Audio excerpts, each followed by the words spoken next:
యొక్క కన్ఫర్మేషన్స్ మన ఎవరు ఎక్స్ప్లెయిన్ చేశారంటే so many theories. First one Baeyer strain theory, next one Sachse Mohr theory. So many theories are explain the conformations of cycloalkanes. So first one cyclopropane. So cyclopropane యొక్క ఈ conformations ఎలా ఉంటుందంటే same cyclopropane లా ఉంటుందండి, కానీ ఈ bonds ఎలా ఉంటాయంటే banana షేప్లో బెండ్ అయి ఉంటాయండి. ఈ బాండ్స్ ఎలా ఉంటాయి అన్నట్లయితే బనానా షేప్లో బెండ్ అయి ఉంటాయండి. ఈ బాండ్స్ అనేవి బనానా షేప్లో బెండ్ అయి ఉండి మనకి సైక్లోప్రోపేన్ యొక్క కన్ఫర్మేషన్స్ అనేవి రావడం జరుగుతుందండి. So next one conformations of cyclobutane. So conformations of cyclobutane having only one conformation, that is butterfly conformation. Butterfly confirmation అంటే సీతాకోక చిలుక ఉంటుంది చూడండి, ఆ రకమైనటువంటి కన్ఫర్మేషన్నే కలిగి ఉంటుందండి. సో ఈ కన్ఫర్మేషన్స్ ఎలా ఉంటాయంటే so these two conformations are cyclobutane conformations. ఈ రెండు రూపాలను ఏమంటామంటే మనము ఈ రెండు రూపాలను సైక్లో బ్యూటేన్ యొక్క సాదృశ్యాలు కన్ఫర్మేషన్స్ అని చెప్తామండి. ఓకే అండి. So these two are called as conformations of cyclobutane butterfly form అండి. ఓకే అండి. ఇక్కడ చూసినట్లయితే ఈ కన్ఫర్మేషన్స్లో దెర్ ఇస్ నో స్ట్రెయిన్లెస్, ఏ విధమైనటువంటి స్ట్రెయిన్స్ ఉండవు. అంటే యాంగిల్ స్ట్రెయిన్ కానీ లేదా టార్షనల్ స్ట్రెయిన్ కానీ లేదా వాన్ డెర్ వాల్స్ స్ట్రెయిన్ కానీ ఏ విధమైనటువంటి స్ట్రెయిన్స్ లేకుండా మనకి సైక్లో బ్యూటేన్ యొక్క కన్ఫర్మేషన్స్ అనేవి ఉండడము జరుగుతాయి. సో నెక్స్ట్ వన్ ఎవరన్నట్లయితే సైక్లోపెంటేన్. నెక్స్ట్ ఎవరండి? సైక్లోపెంటేన్. సో ఈ సైక్లోపెంటేన్ యొక్క కన్ఫర్మేషన్స్ నిన్న మన ప్రీవియస్ క్లాస్లో బేయర్ స్ట్రెయిన్ థియరీ కనుక మనం బేయర్ స్ట్రెయిన్ థియరీలో చూసి మనం దాని యొక్క బాండ్ యాంగిల్ డీవియేషన్ కనుక ఫైండ్ అవుట్ చేసినట్లయితే ఎంత వచ్చిందండి? 0.5 degrees, నియర్లీ 0.5 degrees వచ్చిందండి, అంటే less stable. So out of these four cycloalkanes, cyclopentane is more stable according to Bayer strain theory.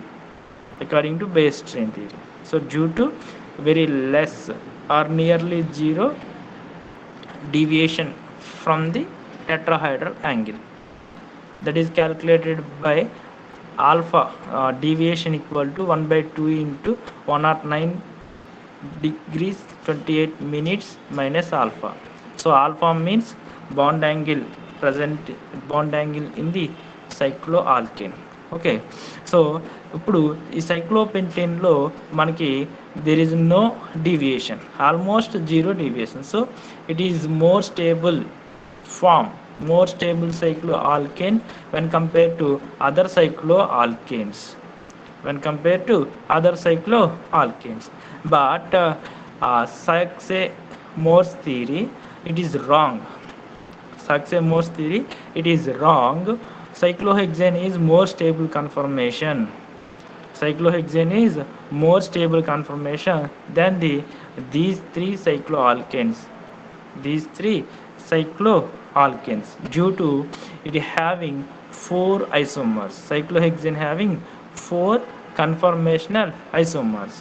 So it is explained by this explanation is followed by cyclopentane explanation. Cyclopentane having only one isomerism, only one conformational isomer, that is called as envelope form. ఆ form ఏమని చెప్తామండి మనము? Envelope form. So envelope conformation అని చెప్తాం. So this is the envelope form of the cyclohexane conformation. Cyclopentane యొక్క envelope form అండి ఇది. Okay అండి. ఎన్వెలాప్ రూపము అంటే ఇది ఒక ఫామ్ అండి, ఇది ఒక form. Both are envelope forms. ఈ రెండు ఫామ్స్ కూడా ఏంటన్నట్లయితే ఎన్వెలాప్ ఫామ్ అండి. అంటే బాండ్ రొటేషన్ జరగడం వల్ల మనకి 2 ఫామ్స్ వస్తాయి. ఇక్కడ కూడా బటర్ఫ్లై కన్ఫర్మేషన్, సైక్లోబ్యూటేన్ యొక్క బటర్ఫ్లై కన్ఫర్మేషన్ చూసినట్లయితే ఇక్కడ చూసినట్లయితే ఈ 2 కార్బన్ యాటమ్స్. ఏదండి? ఈ కార్బన్ యాటమ్ ఒకటండి, ఈ కార్బన్ యాటమ్, అదే రకంగా ఇక్కడ ఉన్నటువంటి కార్బన్ యాటమ్. ఈ 2 కార్బన్ యాటమ్స్ మనం కనుక చూసినట్లయితే these 2 carbon atoms below the ప్లేన్లో ఉన్నాయి. ఇక్కడ చూసినట్లయితే ఈ 2 కార్బన్స్ అబోవ్ ది ప్లేన్లో ఉన్నట్టు కనిపిస్తున్నాయి. కానీ యాక్చువల్గా అయితే ఈ మొత్తం 4 కార్బన్స్ అన్నీ కూడా సేమ్ ప్లేన్లో ఉంటాయి. కానీ మనం ఇక్కడ చూస్తున్నట్లు ఎలా ఉంటాయండి? ఇక్కడ ఒక ఫామ్ అంటే లోయర్ కింద కనిపిస్తుంది వి షేప్లో. ఇది ఎలా చూస్తుంటే వి షేప్లో కనిపిస్తుంది, ఇది ఎలా చూస్తుంటే రివర్స్ వి షేప్లో కనిపించడం జరుగుతుంది. ఓకేనండి, ఇది అంటే బటర్ఫ్లై ఫైన్. ఇలా బాండ్ రొటేషన్ లేదా బాండ్ అడ్జస్ట్మెంట్ జరగడం వల్ల బాండ్ రొటేషన్ జరగడం 2 ఫామ్స్ వస్తాయి. అదే రకంగా ఇక్కడ కూడా బాండ్ రొటేషన్ జరగడం వల్ల మనకి ఎన్ని ఫామ్స్ వస్తాయి సార్ అన్నట్లయితే it have 2 envelope forms for the cyclopentane alkane. ఇంకా సైక్లోపెంటేన్కి 2 ఎన్వలప్ ఫామ్స్ వస్తాయి.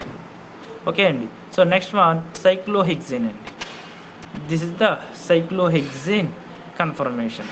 ఈ సైక్లోహెక్సేన్ మాలిక్యులర్ ఫార్ములా చూసినట్లయితే C6H12 అని. ఇప్పుడు ఈ సైక్లోహెక్సేన్లో, so this is the cyclohexane, it having 4 conformational isomers. ఈ సైక్లోహెక్సేన్కి ఎన్ని కన్ఫర్మేషనల్ ఐసోమర్స్ ఉన్నాయండి మనకి అని చూసినట్లయితే దేర్ ఆర్ 4 కన్ఫర్మేషనల్ ఐసోమర్స్. ఏంటండి అవి అన్నట్లయితే first one is chair form. First one is chair form, chair conformation. This is the chair form. Second one is twisted boat. Third one is half chair, and last one is boat form. Okay, last one is boat form. 1 minute. Okay, last one is boat form. So this is the energy order. Okay, last one is boat form. ఇక్కడ మనం చూసినట్లయితే this is the these two conformations are child forms of the cyclohexane. ఈ 2 confirmations ఏంటండి అని చూసినట్లయితే cyclohexane యొక్క confirmations అండి. Cyclohexane యొక్క కన్ఫర్మేషన్స్ అండి ఈ రెండు సాదృశ్యాలు ఎవరండి అన్నట్లయితే సైక్లోహెక్సేన్ యొక్క conformation. Both are chair forms. Chair forms అంటే కుర్చీ అనురూపకాలు అండి. ఇప్పుడు ఈ కుర్చీ అనురూపకాలలో ఈ చైర్ ఫామ్స్లో మనకి ఎలా ఉంటాయంటే దీస్ 2 ఆర్ చైర్ ఫామ్స్. దీనికి హైడ్రోజన్స్ అటాచ్ చేస్తే ఈ విధమైనటువంటి స్ట్రక్చర్స్ అనేవి వస్తాయి. ఆ రెండింటికి మన హైడ్రోజన్స్ కనుక అటాచ్ చేసి యాక్సియల్ బాండ్స్, అదే రకంగా ఈక్విటోరియల్ బాండ్స్, అదే రకంగా మనం ఈక్విటోరియల్ బాండ్స్ని కనుక మనం మెజర్ చేసినట్లయితే ఈ రకమైనటువంటి స్ట్రక్చర్స్ని మనం అబ్జర్వ్ చేయడం జరుగుతుందండి. సో ఇందులో blue colour bonds, this is the blue colour bonds. These blue colour bonds indicates the axial bonds. Axial bond is a straightforward bond. Axial bond is a straightforward bond. This is the straightforward bond. So these axial bonds ki 109 degrees ఈ axial బాండ్కి 109 degrees 28 minutes అంటే tetrahedral angle చేస్తూ వచ్చేటటువంటి ఈ బాండ్ని ఏమంటాం అంటే equatorial bond అని చెప్తాం. ఏమని చెప్తామండి ఈ బాండ్ని? ఈక్విటోరియల్ బాండ్ అని చెప్తాం. అంటే పింక్ కలర్లో ఉన్నటువంటి బాండ్ ఏమంటామండి? Equatorial bond. So this is the equatorial bond. This is the equatorial bond, and this is also equatorial bond, and this is also equatorial bond. And 109 degrees కి axial bond కి tetrahedral angle చేస్తూ వచ్చేటటువంటి bond ఏమంటామంటే మనము equatorial bond అని చెప్పడం జరుగుతుందండి. These two are the conformations of child forms of the cyclohexane. Next one is twisted boat conformation. So ఈ twisted boat లో కూడా they have axial and also equatorial bonds. Axial bonds, equatorial bonds అంటామండి. ఇక్కడ మనకి ఈ twisted బోట్లో మనకి ఏ విధమైనటువంటి బాండ్స్ ఉంటాయి అన్నట్లయితే there are two types of bonds. ఇక్కడ మనకి ఏ రకమైనటువంటి హైడ్రోజన్స్ ఉంటాయండి, బాండ్స్ ఉంటాయండి. ఈ బాండ్స్ని ఈ పింక్ కలర్లో ఇండికేట్ చేసినటువంటి బాండ్స్ని ఏమంటామంటే మనము ఫ్లాగ్ పోల్ బాండ్స్ అంటాం. ఇక్కడ హైడ్రోజన్స్ ఉన్నాయి కాబట్టి ఈ బాండ్స్ ఏమంటాం అంటే ఫ్లాగ్ పోల్ హైడ్రోజన్ బాండ్స్ అని చెప్తామండి. ఫ్లాగ్ పోల్ హైడ్రోజన్స్ అని చెప్తామండి. ఇక్కడ కూడా బోట్లో కానీ మనకి ట్విస్టెడ్ బోట్లో కానీ ఏమంటాయంటే ఫ్లాగ్ పోల్ హైడ్రోజన్స్ అనేవి ఉండడం జరుగుతుందండి. వాటి పక్కన ఉన్నటువంటి ఈ బాండ్స్ని ఏమంటామంటే బ్యాక్ హైడ్రోజన్స్ బ్యాక్ బాండ్స్ అని చెప్తామండి. ఈ బాండ్స్ని ఏమంటామంటే బ్యాక్ బాండ్స్ అని చెప్తామండి. ఇవి బ్యాక్ బాండ్స్ అవుతాయండి. ఓకే, బ్యాక్ బాండ్స్ అవ్వడం జరుగుతుంది. తర్వాత రిమైనింగ్ 4 కార్బన్స్ దగ్గర ఉన్నటువంటి బాండ్స్ని ఏమంటామంటే మనము there are axial bonds and as well as equatorial bonds. అక్కడ మనం యాక్సియల్ బాండ్స్ అదే రకంగా ఈక్విటోరియల్ బాండ్స్ అని మనం చెప్పడము జరుగుతుందండి. ఓకే అండి, యాక్సియల్ అండ్ ఈక్విటోరియల్ బాండ్స్ కింద మనం మెజర్ చేయవచ్చు. సో ఇక్కడ twisted boat and as well as boat form అండి. ఓకే అండి, ఒక్క నిమిషం అమ్మా. అదే రకంగా మనకి చైర్ ఫామ్ ఎలా ఉంటుంది అన్నట్లయితే ఈ చైర్ ఫామ్ కన్ఫర్మేషన్స్ ఇదిగోండి. So this is the chair form. ఈ పిక్చర్ చూసినట్లయితే this is the chair form conformation. మీరు ఈ పిక్చర్ చూసినట్లయితే ఈ పిక్చర్లో మనకి చైర్ ఫామ్ అనేది కనిపిస్తుంది. అంటే ఈ chair form half chair conformation అనేది ఈ ఫామ్లో కనిపిస్తుంది. అంటే ఎలా అండి, ఇక్కడ ఈ చైర్ ఫామ్లో ఈ లోయర్ కార్బన్ని ఈ చైర్ ఫామ్ అంటే ఈ కుర్చీ రూపంలో ఉన్నటువంటి ఈ లోయర్ కార్బన్ తీసుకుని సో దీన్ని ఎలా బెండ్ చేసినట్లయితే ఇక్కడికి ఎలా బెండ్ చేసినట్లయితే ఓకే అండి, ఎలా బెండ్ చేసినట్లయితే మనకి ఏమవుతుందంటే it will give chair form. అంటే సిసి రొటేషన్ అండి. అంటే బంధము ఏం జరుగుతుందండి, భ్రమణం జరుగుతుంది. అంటే బంధం యొక్క స్థానాన్ని మార్చుతాం. బంధాల యొక్క స్థానం అంటే rotation, CC rotation, rotamers conformations also called as rotamers. అంటే రొటోమర్స్ అంటే సిసి రొటేషన్ అంటే కార్బన్కి మధ్య ఉన్నటువంటి ఏకబంధము. ఆ ఏకబంధాన్ని మనము ఏం చేస్తామండి, రొటేషన్ చేస్తామండి. ఒక క్లాక్ వైజ్ డైరెక్షన్లో కానీ లేదా యాంటీ క్లాక్ వైజ్ డైరెక్షన్లో కానీ రొటేట్ చేయడం వల్ల మనకేమవుతాయి అంటే ఈ ఫార్మ్స్ అనేవి వస్తాయి, కన్ఫర్మేషనల్ ఐసోమర్స్ వస్తాయి. So these conformational isomers also called as rotamers అని పిలుస్తామండి. ఇక్కడ ఏముందండి, ఈ చైర్ ఫామ్ ఉంది కదండి, ఈ చైర్ ఫామ్లో మనకేం జరుగుతుందండి, ఈ చైర్ ఫామ్లో ఉన్నటువంటి ఈ ఎండ్ కార్బన్ని ఈ 6th కార్బన్ని ఈ కార్బన్ తీసుకుని మనం ఏం చేస్తామంటే ఈ కార్బన్ తీసుకుని మనం ఏం చేస్తామంటే సో ఇది ఎలా తీసుకొస్తే మనకి అక్కడ మనకి ఏమొస్తుందంటే ఈ రకమైనటువంటి హాఫ్ చైర్ కన్ఫర్మేషన్ అనేది రావడం జరుగుతుంది. హాఫ్ చైర్ కన్ఫర్మేషన్ వస్తుంది. సేమ్ అదే రకంగా ఇప్పుడు ఇక్కడ దాకా తీసుకొచ్చాం కాబట్టి హాఫ్ చైర్ వచ్చిందండి. ఇప్పుడు దాకా ఎలా తీసుకొచ్చాం కాబట్టి హాఫ్ చైర్ వచ్చిందండి. ఇప్పుడు దీన్ని తీసుకుని ఈ ఎండ్ తీసుకుని ఇంకా బెండ్ చేసాం, ఇంకా టాప్ పొజిషన్కి. ఇప్పుడు ఈ చైర్ ఫామ్ ఉందండి, ఈ చైర్ ఫామ్ తీసుకుని దీన్ని ప్లెయిన్గా అంటే ఈ 2 బాండ్స్కి ప్లెయిన్గా బెండ్ చేసాం కాబట్టి ఎక్కడికి వచ్చిందండి, చైర్ ఫామ్ వచ్చిందండి. ఇప్పుడు ఈ చైర్ ఫామ్ని నేను ఏం చేస్తున్నానంటే ఇదే కార్బన్ అంటే ఈ కార్బన్నే దీనికి ఆపోజిట్ 180 degrees బెండ్ చేస్తున్నాను. ఆపోజిట్ 180 degrees బెండ్ చేయడం అంటే ఇక్కడ ఉన్నటువంటి కార్బన్ ఎక్కడికి వస్తుందండి, ఇక్కడికి వస్తుంది. ఈ పొజిషన్ దగ్గర కర్సర్ మూవ్ అవుతుందమ్మా, కర్సర్ కనిపిస్తుందా? ఈ పొజిషన్లో ఉన్నటువంటి కార్బన్ని నేను ఎక్కడికి మూవ్ చేశానండి, ఇక్కడికి మూవ్ చేశానండి. ఎక్కడికి మూవ్ చేస్తే ఏ ఫామ్ వస్తుందంటే నాకు they have boat form, they will give boat form. నాకు బోట్ ఫామ్ వచ్చిందండి. ఇదిగోండి ఇక్కడ ఉన్నటువంటి కార్బన్ని నేను ఇక్కడికి తీసుకొచ్చాను, ఈ పొజిషన్లోకి తీసుకొచ్చాను. అలా బెండ్ చేయడం వల్ల నాకు ఏమొస్తుందంటే ఈ బోట్ ఫామ్ అనేది వస్తుందండి.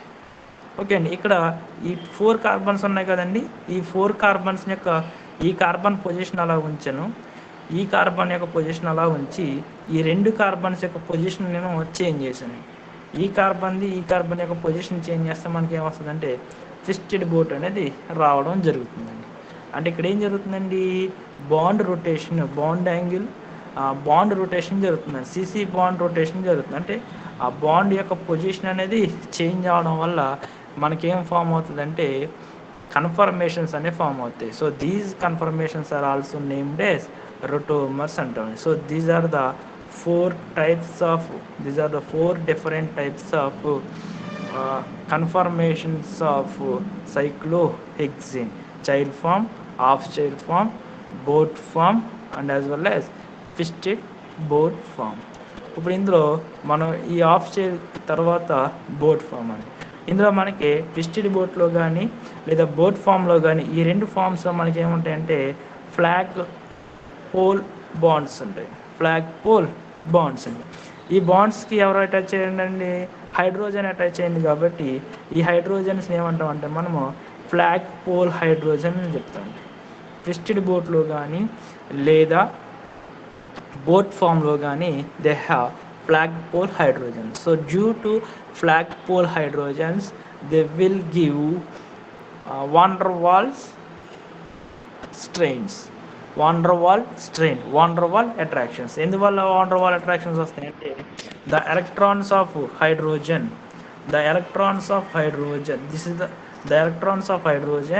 Is interact with this electrons of hydrogen. అంటే ఈ హైడ్రోజన్ చుట్టూ ఉన్నటువంటి ఎలక్ట్రాన్లతో మనం ఇంటరాక్ట్ అవ్వడం వల్ల మనకి ఏమొస్తుందంటే మనకి ఏమొస్తుందంటేనండి మనకి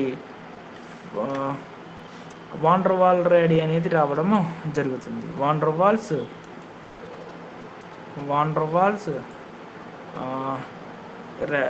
వాల్ స్ట్రెయిన్ అనేది అబ్జర్వ్ అవ్వడం జరుగుతుంది. అబ్జర్వ్ అవుతుందండి. ఓకే అండి. Due to van der Waal strain these two are less stable. These two forms are less stable conformations than the child form. దీని యొక్క స్టెబిలిటీ చూసినట్లయితే ఇది కానీ stability order. Chair form is more stable than the twisted boat, is more stable than the boat form, is more stable than the half chair. Okay అండి. ఇది ఇక్కడ మనకి so this is the conformations of cyclohexane యొక్క conformations. ఇంకా మనకి ఇక్కడ torsional strain అని ఉంటుందండి. టార్షనల్ స్ట్రెయిన్ అంటే ఏం లేదండి. టార్షనల్ స్ట్రెయిన్ అంటే ఏంటన్నట్లయితే ఇక్కడ ఫర్ ఎగ్జాంపుల్ ఈ బాండెడ్ ఎలక్ట్రాన్స్ ఉంటాయి కదండి మనకి. బాండెడ్ ఎలక్ట్రాన్స్ అంటే ఇప్పుడు ఇక్కడ చూసినట్లయితే ఈ బాండింగ్లో ఉన్నటువంటి ఎలక్ట్రాన్స్ అదే రకంగా ఈ బాండింగ్లో ఏదైనా బాండ్ అంటే ఇదొక బాండ్ అండి, తర్వాత ఇదొక బాండ్ అండి. అంటే బాండెడ్లో మనకి ఏముంటాయండి, bond is nothing but 2 electrons. So అంటే బాండింగ్లో ఎడ్జసెంట్ బాండ్స్ వచ్చినాయి అనుకోండి. ఇలా ఏ రకంగా అంటే ఫర్ ఎగ్జాంపుల్ ఇలా 2 బాండ్స్ దగ్గరికి వచ్చినాయి అనుకోండి. ఇలా ఈ 2 బాండ్స్ దగ్గరికి వచ్చినప్పుడు ఏమవుతుందండి, ఈ బాండ్లో ఉన్నటువంటి ఎలక్ట్రాన్ అదే రకంగా అబోవ్ బాండ్లో ఉన్నటువంటి ఎలక్ట్రాన్, ఈ 2 ఎలక్ట్రాన్స్ మధ్య ఉన్నటువంటి ఇంటరాక్షన్స్, రిపల్షన్స్ని ఏమంటామంటే టార్షనల్ స్ట్రెయిన్ అంటామండి. అంటే the repulsions occurs between 2 adjacent bonded electrons, that is called as torsional strain. అలా కాకుండా 2 adjacent atoms అంటే ఈ ఆటమ్స్ మధ్య అంటే near atoms or near molecules or bulk groups మధ్య వచ్చేటటువంటి స్ట్రెయిన్స్ని ఏమంటామంటే మనం వాండర్ వాల్ స్ట్రెయిన్ అని చెప్తాము. ఓకే అండి. తర్వాత ఓకే అండి అమ్మా చెప్పండి. స్టీరిక్ స్ట్రెయిన్ ఏదండి, ఈ పెర్మాల్ మధ్య ఇది యాటమ్స్ మధ్య వచ్చేటువంటి దాన్న అదే స్టీరిక్ స్ట్రెయినే కదండి అంట. వాండర్ వాల్ స్ట్రెయిన్ ఒకటండి. వాండర్ వాల్ స్ట్రెయిన్ అంటే యాటమ్స్ మధ్య వచ్చేటువంటి స్ట్రెయిన్ ఏమంటామంటే వాండర్ వాల్ స్ట్రెయిన్ అంటాం. ఇక్కడ చూడండి సింగిల్ యాటమ్ ఉందండి, సింపుల్ యాటమ్. సింపుల్ యాటము ఈ వాండర్వాల్ స్ట్రెయిన్ ఎలా ఫామ్ అవుతుందంటే every atom or every molecule having van der Waal radii. Every molecule or every atom having van der Waal radii. ప్రతి అణువు లేదా ప్రతి పరమాణువు కూడా ఎవరిని కలిగి ఉంటుందంటే వాండర్వాల్ రాడీ, వాండర్వాల్ వ్యాసార్థాన్ని కలిగి ఉంటుందండి. ఇప్పుడు ఫర్ ఎగ్జాంపుల్ ఈ హైడ్రోజన్కి మధ్య డిస్టెన్స్ అండి, ఈ రెండు హైడ్రోజన్ల మధ్య డిస్టెన్స్ ఏదండి, ఇదిగో ఈ హైడ్రోజన్కి మధ్య ఉన్నటువంటి డిస్టెన్స్ అనేది మనకి వాండర్వాల్ రాడీ కన్నా తక్కువగా ఉందనుకోండి. ఈ రెండింటి మధ్య ఉండేటటువంటి ఒక నిమిషం, ఈ రెండు హైడ్రోజన్ల మధ్య ఉండేటటువంటి డిస్టెన్స్, ఆ రెండు హైడ్రోజన్ల మధ్య ఉండేటటువంటి డిస్టెన్స్ ఈ యాటమ్స్ యొక్క వాండర్వాల్ రాడీ కన్నా తక్కువగా ఉంటే ఇట్ ఎక్వైర్స్ వాండర్వాల్ రాడీస్. అలా కాకుండా this hydrogen is replaced by bulk groups. అంటే ఈ హైడ్రోజన్ను మనకి బల్క్ గ్రూప్స్ అండి. అంటే బల్క్ గ్రూప్స్ అంటే ఏంటండి, ఇలా టెర్షరీ బ్యూటైల్ గ్రూప్ కానీ లేదా మెథైల్ గ్రూప్ కానీ లేదా ఈ విధమైనటువంటి బల్క్ గ్రూప్స్ వచ్చినాయండి. ఇక్కడ చూడండి ఇది మెథైల్ టెర్షరీ బ్యూటైల్ గ్రూప్ తీసుకున్నట్లయితే ఇక్కడ జాయింట్ అయిపోయింది చూడండి. యాక్చువల్గా చూసినట్లయితే ఇక్కడ జాయింట్ అవ్వకూడదండి. యాక్చువల్గా చూస్తే ఏంటండి అక్కడ జాయింట్ అవ్వకూడదండి, కానీ ఇలా బల్క్ గ్రూప్స్ వచ్చినాయి చూడండి. ఇది అందులో అలా బల్క్ గ్రూప్స్ వచ్చినాయి అనుకోండి, మనకి అప్పుడు ఏమొస్తుందంటే స్టీరిక్ స్ట్రెయిన్ ఉంటుంది. అదే రకంగా వాండర్వాల్ స్ట్రెయిన్ కూడా ఉంటుందండి. స్టీరిక్ స్ట్రెయిన్ వర్క్ చేస్తుంది, వాండర్వాల్ స్ట్రెయిన్ కూడా వర్క్ చేయడం జరుగుతుంది. ఓకేనండి ఇది. సో నెక్స్ట్ వన్ మనకి మోనో సబ్స్టిట్యూటెడ్ ఆల్కిన్ అండి. నెక్స్ట్ వన్ ఎవరండి, మోనో సబ్స్టిట్యూటెడ్ ఆల్కిన్. దీనికన్నా ఈ మోనో సబ్స్టిట్యూటెడ్ ఆల్కిన్ అంటే, so this is the mono substituted alkene, ఏక ప్రతిక్షేపిత సైక్లో ఆల్కేన్ అండి. ఫర్ ఎగ్జాంపుల్ ఏ ఆల్కైల్ ఆల్కేనో తీసుకుందాం. ఆల్కైల్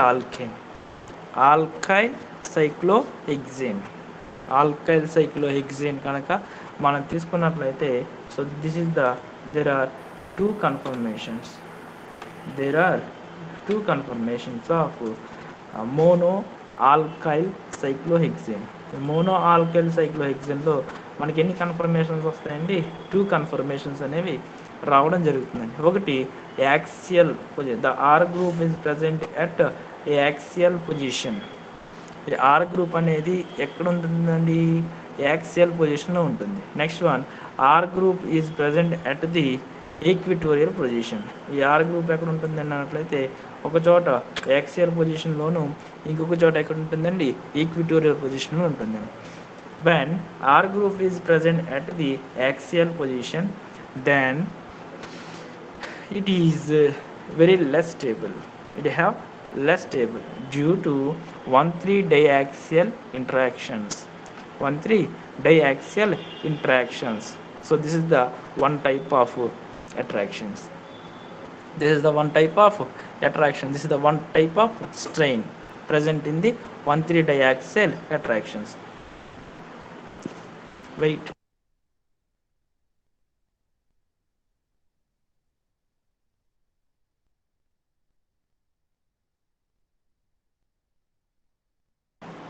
Okay అండి, this is the 1,3 diaxial attractions.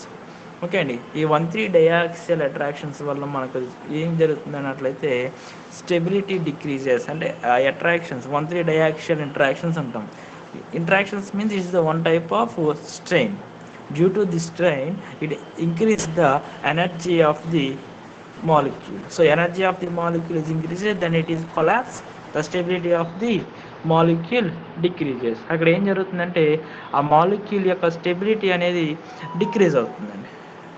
Okay అండి, due to 1,3 diaxial interactions axial alkyl cyclohexane. Axial alkyl cyclohexane is unstable అంటే less stable than the equatorial alkyl cyclohexane. Equatorial alkyl cyclohexane అంటే ఇక్కడ 6 స్థానంలో కనుక మనము alkyl సమూహాలు అంటే ఎవరండి? మిథైలు, ఇథైలు, బ్యూటైలు, ప్రొపైలు, ఐసోప్రొపైలు, లేకపోతే ఐసోబ్యూటైలు, ఫినైలు, ఎరైల్ గ్రూప్ ఇలాంటి ఇవి తీసుకుంటే మనకు అక్కడ ఏం జరుగుతుందండి? యాక్సియల్ స్థానంలో ఉంటే కనుక అది అన్స్టేబుల్గా ఉంటుందండి. అలా కాకుండా ఇఫ్ ఆర్ ఈజ్ ఆర్ స్థానంలో మనము ఓహెచ్ కానీ ఏంటండి? ఆర్ స్థానంలో మనము ఓహెచ్ కానీ లేదా NH2 కానీ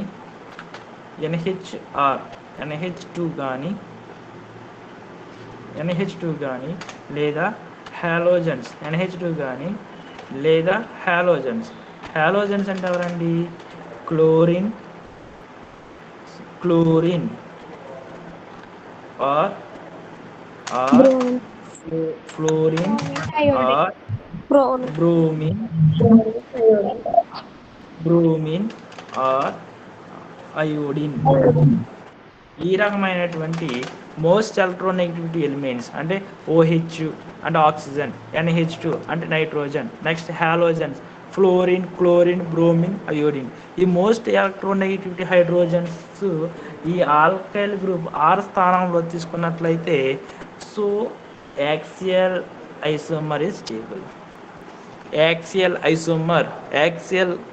chair conformation is stable due to it have 1,3-diaxial interaction. ఇక్కడ మనకి ఏముంటాయండి? ఇక్కడ చూసినట్లయితే 1,3-diaxial interaction అన్నాం. 1,3-diaxial interaction అంటే it is interaction that is a bond, hydrogen bond.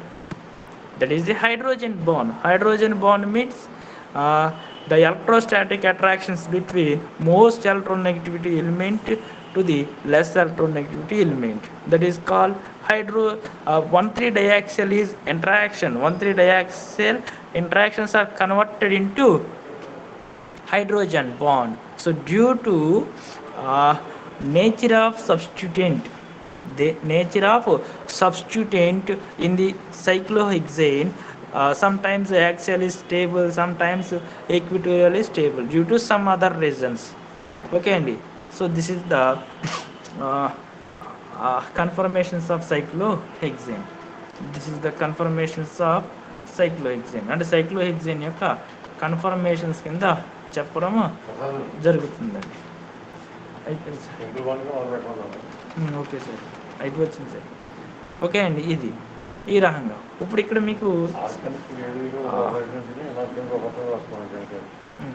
మీకు ఏమైందంటే ఇక్కడ ఏం జరుగుతుందంటే ఇక్కడతో సిలబస్కి సంబంధం లేకుండా సిలబస్ ఉన్న మట్టికి అయిపోయిందండి. సిలబస్ మట్టికి మీకు క్లాస్ అనేది ఎండ్ అవ్వడము జరిగింది. ఇది ఏంటి అన్నట్లయితే this is the competitive bits అండి. ఇదేంటి అన్నట్లయితే కాంపిటేటివ్ బిట్స్ అండి. ఇక్కడ చాలా జాగ్రత్తగా వినాలమ్మా. ఈ కాంపిటేటివ్ బిట్స్లో ఏం జరుగుతుందని ఒకసారి వినండి. ఇక్కడ యాక్సియల్ పొజిషన్ ఉన్నాయండి. ఇక్కడ యాక్సియల్ పొజిషన్స్ తీసుకుంటున్నానండి. ఈ యాక్సియల్లో మనకి సమ్ ఎలిమెంట్స్ తీసుకున్నాను. యాటమ్స్ కాకుండా కొన్ని ఎలిమెంట్స్ తీసుకుని మీకు ఇక్కడ సిస్ట్రాన్స్ గురించి ఎక్స్ప్లెయిన్ చేయాలనుకుంటున్నానండి. ఇప్పుడు యాక్సియల్లో యాక్సియల్లో మనకి ఇక్కడ ఏం కనపడుతుందండి? A ఒకటి, తర్వాత D ఒకటి, తర్వాత B ఒకటి, Z ఒకటి, X ఒకటి, C ఒకటి. ఈ యాక్సియల్ పొజిషన్లో మీరు యాక్సియల్ ఏమున్నాయండి? మనకి A, తర్వాత D, ఆ తర్వాత ఎవరున్నారండి? B, ఆ తర్వాత ఎవరున్నారండి? Z, ఆ నెక్స్ట్ X, నెక్స్ట్ C. ఈ ఎలిమెంట్స్ ఉన్నాయండి. ఇప్పుడు ఏడీలు ఎక్కడ ఉన్నాయండి? ఎడ్జసెంట్ కార్బన్ మీద ఉన్నాయి. ఏడీలు 2 ఎక్కడ ఉన్నాయండి? Adjacent carbons. అంటే ఎడ్జసెంట్ కార్బన్స్ అంటే ఈ కార్బన్ ఫస్ట్ కార్బన్ అనుకుని ఈ కార్బన్ని సెకండ్ కార్బన్ అనుకుందాం. ఓకే అండి, ఈ కార్బన్నే ఫస్ట్ కార్బన్, ఎడ్జసెంట్ కార్బన్స్ కాబట్టి. సో ఈ కార్బన్ ఏమవుతుందండి, సెకండ్ కార్బన్ అవుతుంది. అంటే 1-2 పొజిషన్లో 1-2 పొజిషన్స్, అంటే ఇది ఫస్ట్ పొజిషన్, ఇది సెకండ్ పొజిషన్. ఈ 1-2 పొజిషన్లో యాక్సియల్ ఏమంటామని మన యాక్సియల్ అంటాం. 1-2 పొజిషన్లో యాక్సియల్ ఏమవుతాయంటే దట్ ఈస్ ట్రాన్స్ ఐసోమర్స్. 1-2 పొజిషన్లో యాక్సియల్ అయితే ట్రాన్స్ ఐసోమర్స్ అవుతాయి. ఇప్పుడు మనకి 1-2 పొజిషన్లో ఏడి ఉన్నాయి. ఇప్పుడు ఏ ఎలా ఉందండి, టాప్ పొజిషన్లో ఉంది. A is on top position, D is on bottom position. A ఏమో టాప్ పొజిషన్లో ఉంది, డి ఏమో బాటమ్ పొజిషన్లో ఉంది. అంటే ప్లేన్కి ఆపోజిట్ సైడ్ ఉన్నాయి కాబట్టి ఆపోజిట్ సైడ్ ఉంటే దాన్ని ఏమంటామండి, ట్రాన్స్ రిలేషన్ అని చెప్తాం. అలా కాకుండా సేమ్ యాక్సియల్లే 1-3 పొజిషన్ తీసుకోండి. 1-3 position, this is very important for competitive field. 1-3 పొజిషన్లో యాక్సియల్ రిలేషన్ తీసుకున్నట్లయితే they are in cis manner. For example మీకు చూసిన దాంట్లో ఏ అండ్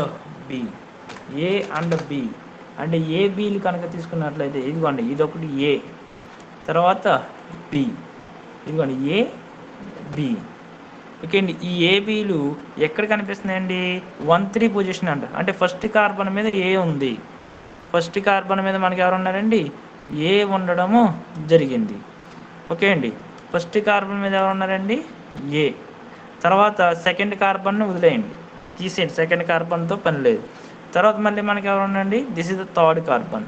ఇప్పుడు ఈ థర్డ్ కార్బన్ దగ్గర ఎవరు ఉన్నారండి, మనకి థర్డ్ కార్బన్ దగ్గర బి అనేది ఉండడము జరిగింది. థర్డ్ కార్బన్ దగ్గర ఎవరు ఉన్నారమ్మా, బి. ఇదిగో ఫస్ట్ కార్బన్ అండి, ఈ ఫస్ట్ కార్బన్ అండి, తర్వాత సెకండ్ కార్బన్ అండి, తర్వాత థర్డ్ కార్బన్ ఇది ఏ పొజిషన్ అండి, యాక్సియల్ పొజిషన్. ఫస్ట్ కార్బన్ ఇది ఏ పొజిషన్ అండి, axial position. So both are axial position, both are present at the same side of the plane. అంటే ఒక తలానికి ఒక వైపునే ఉన్నాయి కాబట్టి ఈ రెండు దీన్ని ఏమంటామంటే మనము సిస్ మేనర్ అని చెప్తాం. ఏమంటామంటే దీన్ని సిస్ మేనర్ అని చెప్పడం జరుగుతుందండి. ఓకే అండి, సిస్ మేనర్ అని చెప్తాము. అదే రకంగా ఈక్విటోరియల్ కూడా అంతే. అదే రకంగా ఏంటండి మనకి సేమ్ ఈక్విటోరియల్ కూడా సేమ్ అండి.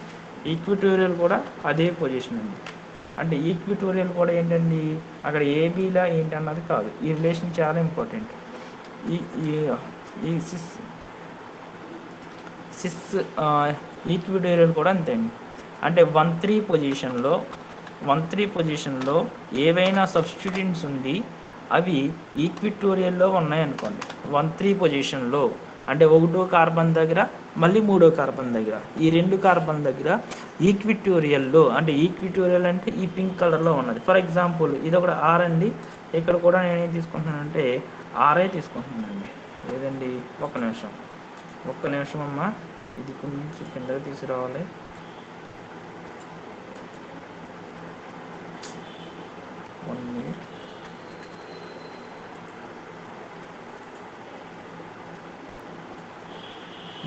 ఇది తీసుకొచ్చేసానండి. ఇక్కడ నేను ఏం తీసుకుంటున్నానంటే ఆర్ తీసుకుంటున్నానండి. ఏం తీసుకున్నానండి, ఆర్. ఇప్పుడు ఇది ఈక్విటోరియల్ అండి, ఇది ఈక్విటోరియల్లో ఉన్నటువంటి are group.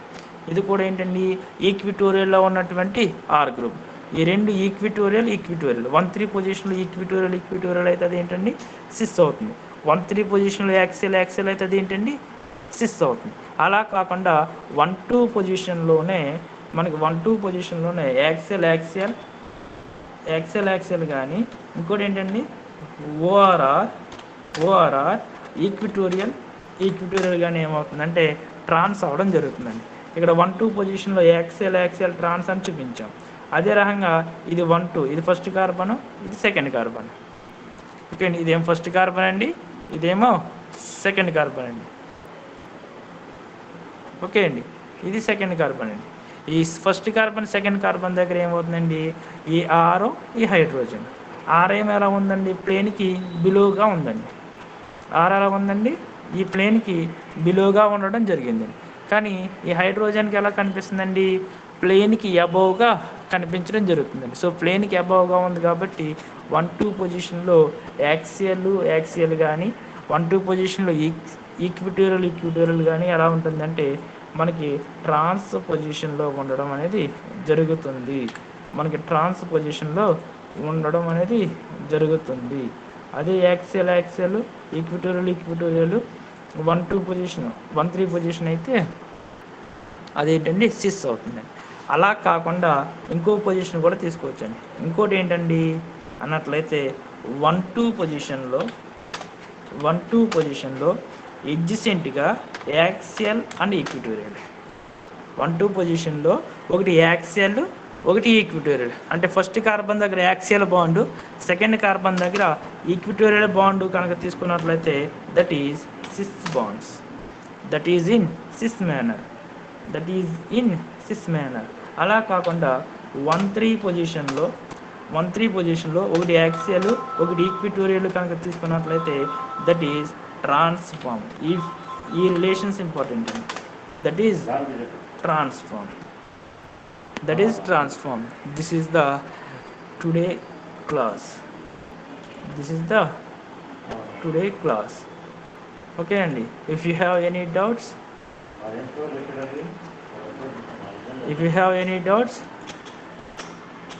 anyone if you have any doubts,